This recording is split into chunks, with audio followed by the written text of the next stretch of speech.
We've got a Street Fighter trailer. Oh boy. In terms of movies, 2026 is shaping up to be something, isn't it? It wasn't the Game Awards, was it? Was it the Game Awards? Was it really that long ago? Because that was back in December. Jesus Christ, I don't even remember what event this was at the first time. But this is the first trailer. This is the first real trailer. I've seen it a couple of times, and, you know, as usual, I'm going to look at it again before we get into the Daredevil episode. Share some thoughts. This is dope. It's cheesy, it's corny, but it's dope. Because Street Fighter is cheesy. I'm not a fighting game guy anymore, but it was kind of a cheesy game, kind of corny, and they keep that tradition alive all the way through Street Fighter 6, which I haven't played, but I've seen Maximilian Dood play it along with Justin Wong and a bunch of other guys from the fighting game community. It still holds up as iconic, you know, one of the more iconic fighting game franchises. This is definitely already looking better than the Jean-Claude Van Damme joint from back in the day. 4, 3, 2, 1. Sure you can. I got good news, y'all. Gathered here are the world's best fighters. Ken, Dawson, Chun-Li. But only one of which will be crowned. Dude. Dog. Cody Rhodes as Guile has got to be the single corniest thing about this movie in both good and bad ways. This is the only guy in the whole movie that's letting me know, that should be letting everybody know, that this is not a movie you want to take too serious. Was that intentional? I like to think it was. Only one of which will be crowned. Cammy, too small. 50. Yeah, Cammy's a little too small. Ow. Perfect. You're not a warrior anymore, you're a sideshow. What's up, MTV? I'm Ken Masters. This is your shot at redemption. Tupac in the soundtrack. You gonna show? 50 Cent as Balrog. I'm not mad at 50 Cent as Balrog. Not really. He's got the look, the size. I mean, it could be a little bigger, but this is like 50-year-old 50 Cent at this point. This is dope, though. Like, it visually speaking, it looks dope. So are you gonna show? Ow, ow. The hurricane roll, the hurricane throw. Maybe it's Ken's turn to be champion. So Ryu, this is accurate because Ryu's like a bum, right? Well, maybe not a bum, but he wanders the world, the globe, looking for challenges, looking for competition. At this point, it looks like he's doing just that. And of course, he's buddies with Ken. They trained under the same master, the same sensei. Oh God, Paramount. How did you find me? I'm paid to find champions, Zangief. even if they're lost. So is Chun-Li is kind of looking for people to bring into the tournament. She's supposed to be Interpol. In the animated movie, which is probably the most accurate depiction of these characters, she's international police. In the Jean-Claude Van Damme Raul Julia version, she's a news reporter, and Balrog and E. Honda are her news crew. In this, it looks like she's just a recruiter. Like, why can't she be Interpol? Work around that.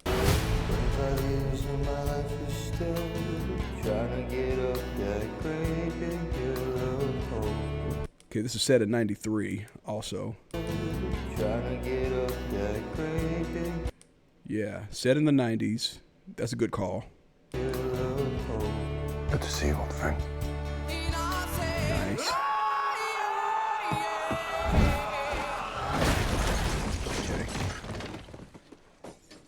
Still reckless. Okay, are they in Ken's crib? Because he's supposed to come from money. He's supposed to be a rich guy.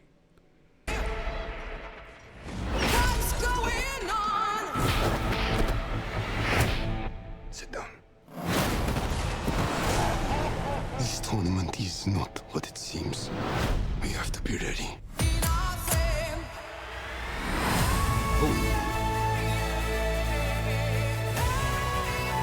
costume. That's a very good depiction of. Okay, the flash kick. We saw this in the last look of it. Everyone keeps.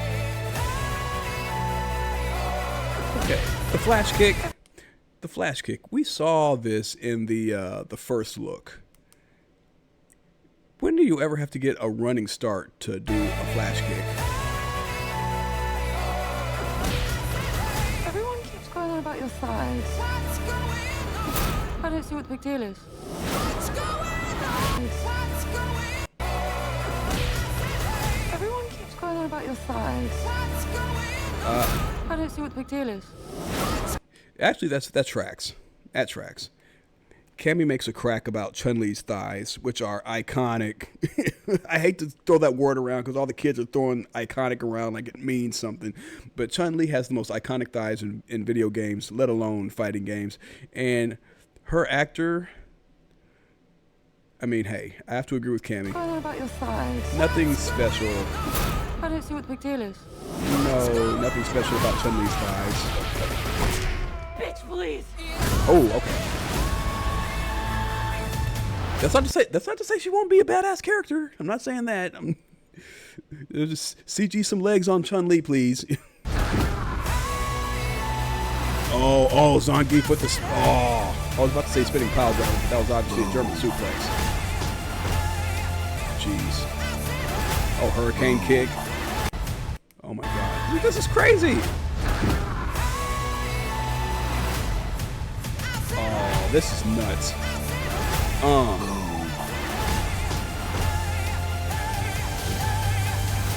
Akuma. Yeah, baby. Some abracadabra shit. Oh, what's going on?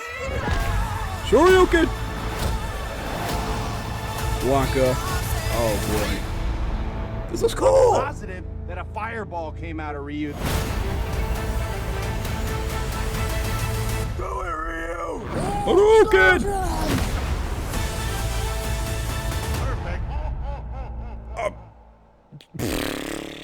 I'm gonna see it. I'm seeing this. Mortal Kombat 2 Red Band trailer. Whoa, I did not know this was a thing. Hold on, let's look at this real quick. Uno mas, thanks. Yeah, Carl Urban as Johnny Cage. I love Citizen Cage. Billy Butcher. Kid. Thanks, man. I appreciate it. They should do a reboot. Dude. Nobody wants that. Shit went out in the 90s. Johnny Cage, you have been chosen to fight. Tell me you're not some crazy fans. How are you doing that? Are you coming or what?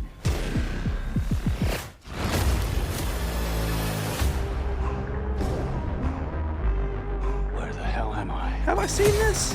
It's called Mortal Kombat. It's a fighting tournament. To the death. Fuck that. This is a war for the fate of your world. You dickheads in or what? Oh, I'm Not pretty some sure I've champion. seen this. I don't have transformer arms But it wasn't the Red Band trailer. or shoot lightning bolts. This shit's got nothing to do with me. I'm an actor. I find you annoying. Not the face. There's a war going on outside. You can run, but you can't hide forever, ever. It's time to become the hero you were meant to be. All right, you big ugly fuck. It's showtime. Yeah, this looks sick. Get over here! The Noob Saibot. Yep. Oh. Only the strong survive. Very cartoony, but I'll take it. I'll take it. Freeze him! Are you shitting me? You don't have any powers? Just incredibly handsome. Damn, that's soon. These are two distinctly different movies. You got something that's goofy and corny but classic, and then you've got something that's a little bit more aligned with the source material. Two distinctly different movies, but they're both looking very watchable right now. Oh boy, this week's Daredevil, the week beginning, what was Monday, the 13th? Monday was the 13th. Today is Friday the 17th.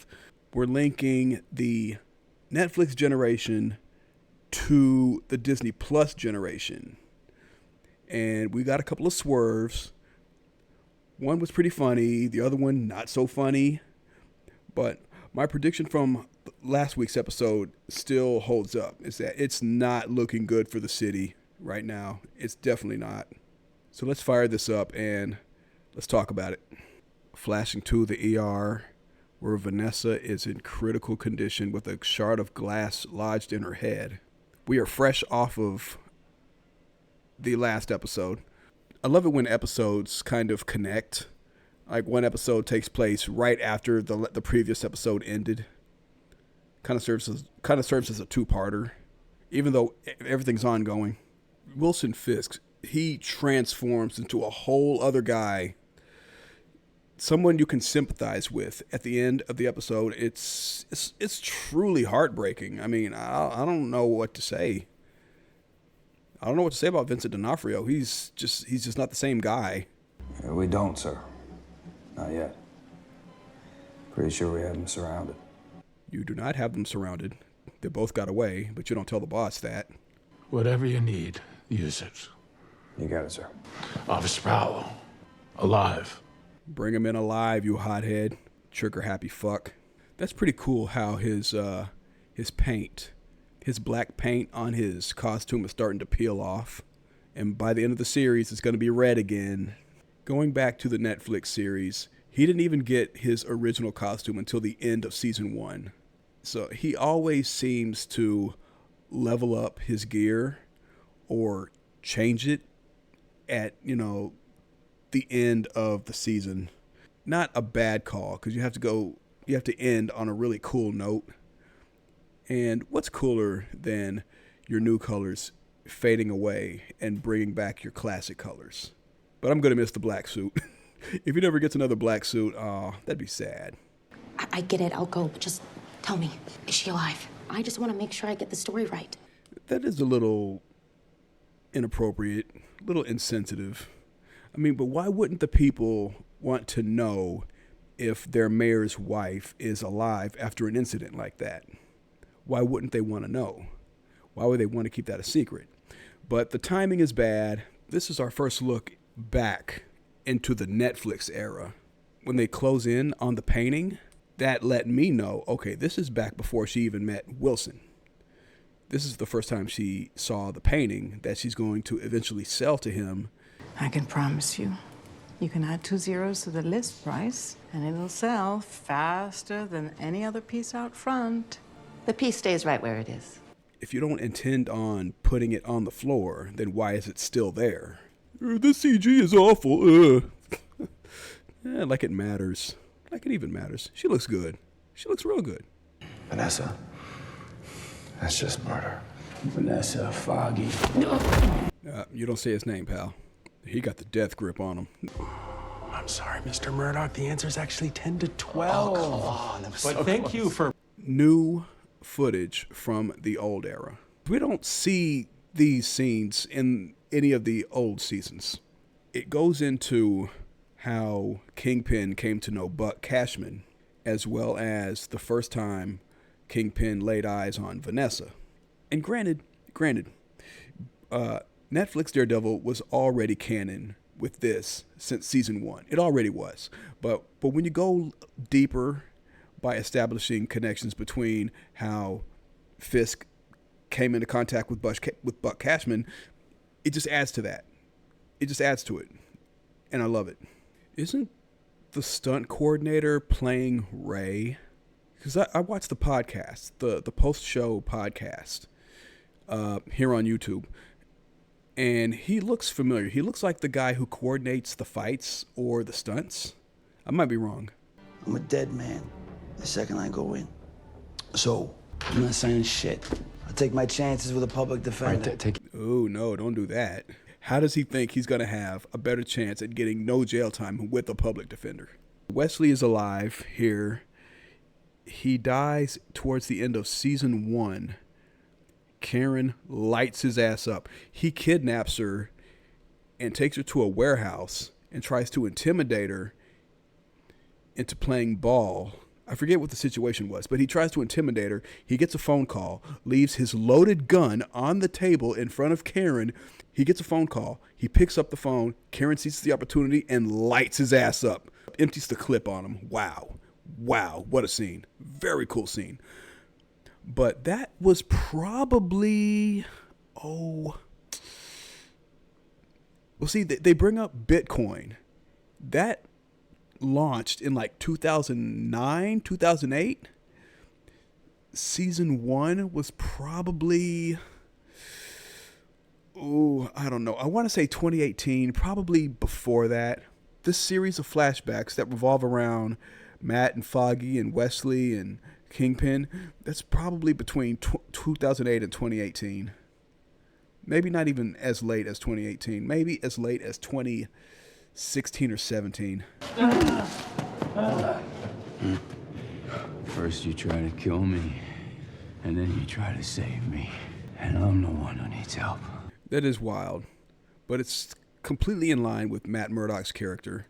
He tried to kill Dex because he was commissioned to kill Foggy and succeeded. And now he's trying to save him because Matt believes in redemption. Matt believes in second chances. His Catholic ways won't allow him to just, kill somebody or let them die, no matter how irredeemable or deserving of death that they are. And I'm not sure how I feel about that. Lately, Bullseye has shown that he can be an asset to the rebellion. But he killed Foggy! He killed Foggy, though. I mean, how do you save somebody who kills your best friend? Why do we do the things we do? Are we doing it for others, or are we just doing it so we feel better about ourselves? The color grading in these flashbacks, it's so Netflix era. It's not so colorful. It's kind of, I don't want to say gloomy. It's just not Disney-esque. You know what I mean? It's so Netflix. The tone and the cinematography is vastly different than Born Again. Netflix era was more grim and grounded. Disney Plus era is more cinematic. You sell drugs, you traffic in firearms, you get caught, I'm sorry. There are consequences. His crew, whoever he was working with, they're gonna kill him. Okay, so here's my thing.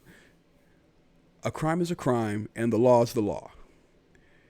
But nobody deserves to die over a victimless crime, especially if it's your first offense. It's probably not Ray's offense. They don't, get into that. But dealing and selling, it's essentially victimless. I'm probably gonna catch some heat for that. Somebody who deals in something, they're not forcing you to buy stuff. They're offering it to you. If you're not in the market for something, you don't have to buy it. They're not going to force something on you. If a street pharmacist offers you something, you say no and you keep it moving. They'll keep it moving. No sense in making things hot if you're not in the market for something. If Ray is selling stuff, if he's just selling stuff, if he's not out here killing people, and he's not known as a violent offender, then I say give him a second chance. If he's a violent offender, well then you've got the Frank Castles of the world that take care of him. But taking what Foggy said into account, the dude had a rough life. This could be the nail in the coffin for him, like literally the nail in the coffin. He goes in and he dies when he wasn't even convicted on anything violent. So the punishment doesn't really fit the crime here. They ultimately get him out, which was the right call. Because I don't think a non-violent offender deserves to be taken out when he himself isn't violent. That man loves his wife, dude. I mean, I really can't say nothing about that. They have a son in the comics, Richard. Obviously, it's not going to get to that. I think Daniel Blake was supposed to be a stand-in for Richard. Buck, Fisk needs The me. mayor is aware we're going to Albany. Yo, Albany. Dude, you didn't say anything about Albany. If they're coming from Manhattan, a drive to Albany would be like 3 hours tops. Mr. Fisk changed my life in one of those moments. I imagine you can relate, right? Staten Island to City Hall, head of communications. That's quite a trajectory. But Daniel's a bootlicker. It's not like he's a tenacious person and his tenacity put him in the position that he's in now. He's a bootlicker. Fuck, am I in trouble?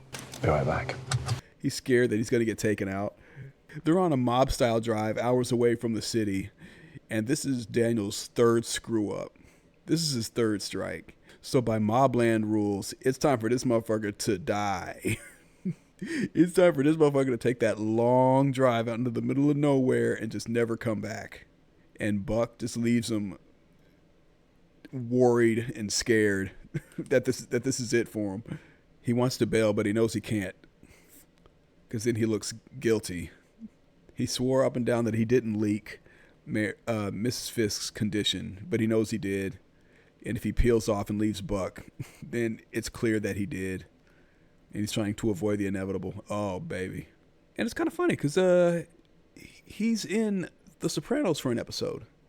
Michael Gandolfini, he's in a Sopranos episode, I think. Or maybe he's one of the reoccurring characters. I didn't get through all of Sopranos, to be perfectly honest. But, I did some digging into some of the cast members this season, the ones who are new. And Michael Gandolfini, he was in a Sopranos episode. If not, he was a recurring character, which tracks because his late father, James, the title character, Tony. That's why he's so scared. He knows how this gangster shit works because he works for a gangster. And here we go. Wesley meets Buck. Well, actually, they already knew each other. I'm sorry. King good, Wes. Fucking hell, you come up in the world, haven't you? Living the dream. See, I love stuff like that. Bringing the two eras together. Further canonizing the series, man. I love it, dude. I love it. That's just good storytelling. Say what you want about Marvel. They can tell stories, dude. Dude, shouldn't he be missing a tooth? Remember last season? Well, I don't think anybody can forget this. It's one of the funniest parts of the series. It's one of the funniest parts of the season that I don't think was intended to be funny. Madison, Bullseye, in prison. He slams Dex's face on the table a few times, knocks a tooth loose. Dex removes it, but keeps it in his mouth while he's in the infirmary. And when one of the doctors gets close enough, he spits it in his eye. He spits his tooth in his eye. But in this scene, it doesn't look like he's missing a tooth. We are who we are. But the worst part is when you think you got it beat, and then you turn a corner, bam, there it is. I really like Wilson Bevel's monologue here. In a nutshell, he's just saying we are who we are, and we're never really going to change that. He's an assassin. He kills people. That's never going to change. Matt, he saves people. That's never going to change. But who's he doing it for? Why is he doing it? It's never going to change. They are who they are. No matter how hard they try to get away from that, even when they think they're done, they'll turn a corner and bam, they're right back in because it's just who they are. All right, and you tell him I told you to tell him that. That he ain't got nothing back here for him. He's got you. Foggy's a good man, dude. This cat bullied him when he was a kid. He's in a situation where he can save him. He can save him. And he did. And then he went the extra mile and gave him money for a fresh start. He's a good man, dude. It makes me even more bummed out that he's gone. And it makes me even more pissed at Bullseye. I'm in such a gray area over Bullseye right now. Pissed because we don't have good characters, good people like Foggy around anymore. But at the same time, we have an effective ally against this tyrannical mayor in Wilson Fisk. Hello, Father. You haven't by chance seen a couple of vigilantes this fine evening, have you? Oh, I've been in prayers all afternoon, officer. I don't believe I have. Oh, you gotta love how the priest lies in God's house to save a couple of vigilantes. It's ironic. That's really something to think about. Is Bullseye even worthy of being saved? Go. Don't be an idiot. What do you mean? And Matt's thinking about it. He's seriously considering it. He's trapped, more or less. He can't go out the way he came in, obviously. He has to leave, like now. And Dex is just going to slow him down. He has to make a choice. And Dex is ready to die. I mean, he's been telling Matt, just leave me. You could even say that Dex is trying to save Matt. But he went back for him. Initially, I cheered. When he stuck his hand out and Dex took it, I said, yes, he went back for him. Cool. Where'd he go? Dude, they better not have hurt that young man. Buck, I didn't fucking leak it. Wasn't me. Promise. Get out of the car, Daniel. He's not telling him what this is all about. He's just letting him be scared. Make a choice.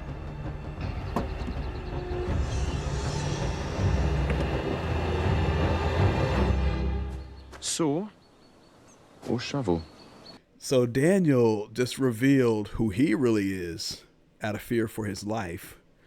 And I think that's going to come into play in these last few episodes. Buck could potentially use that, do the mayor's bidding, or die. Ooh, and Ray got away. Now, initially, I thought it was Ray in the trunk.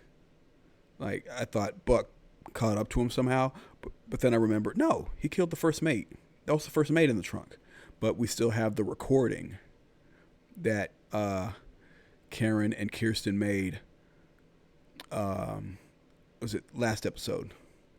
So we still have that. And we are yet to see BB use her SD card that Pavi gave her from Angela. And we'll definitely see the SD card of the first mate used at some point. But we're getting towards the end. I like to think there's this is episode 5, so I'm thinking maybe at least 3 more episodes. Man. And then Punisher after that.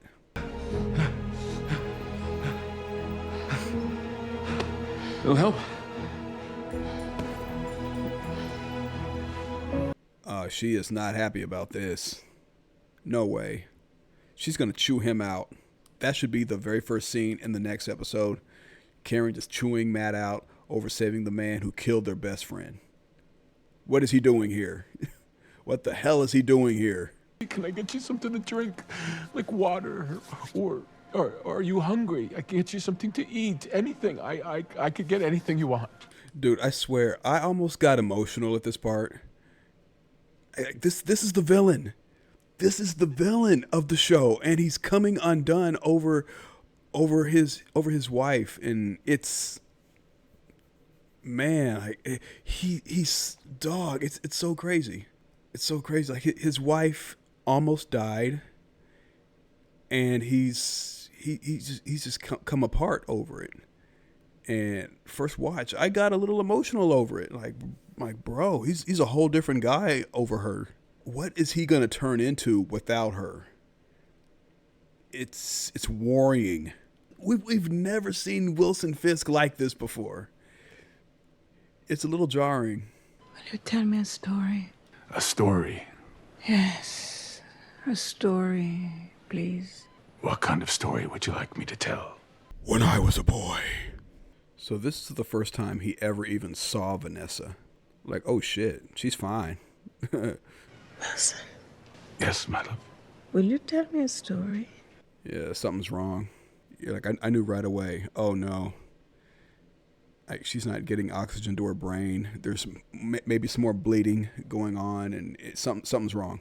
I mean, we know the shady shit that Vanessa's done throughout her her tenure in the MCU. But the reason why they're making it so emotional is because she's a day one character. She's a season 1 character. When you lose a season 1 character this deep into a series, it hits, and they want it to hit. Now I think this is actually from the Netflix series. Yeah, like this is actually from Netflix, and that'll be a series wrap for Ayelet Zurir. Good character, good portrayal. Oh my God, this is turning into a really long video. After this is chopped down, it'll probably be, I don't know, roughly 30 to 40 minutes because of the trailers mostly. But yeah, I feel about the same way as I did after last week's episode. Fisk is about to be a vastly different character without his wife to keep him in check. And it's bad for the heroes. It's bad for the city. It's gonna spill into probably Punisher. Very likely, it's gonna spill into Brand New Day. And more trailers are likely to come out in the next few weeks. I expect that Doomsday trailer to drop any day now. Seriously, I mean, after everything that went down at CinemaCon out in Vegas this past week, that Doomsday trailer is gonna drop soon. It's gonna drop soon. I'd say probably by the end of the month. But that's just a guess. It's just a guess. By the end of this month, maybe early next month, it's going to hit hard. There's going to be breakdown videos everywhere. Don't expect me to break it down.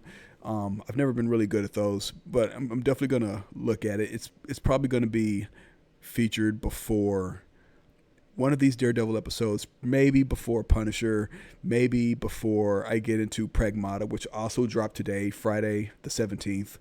I mean, I haven't bought Pragmata yet, but for anybody who subscribes, anybody who watches these videos, anybody who cares, it's coming. It's coming soon. Subscribe. You know how YouTube works. I'll see y'all for the next one.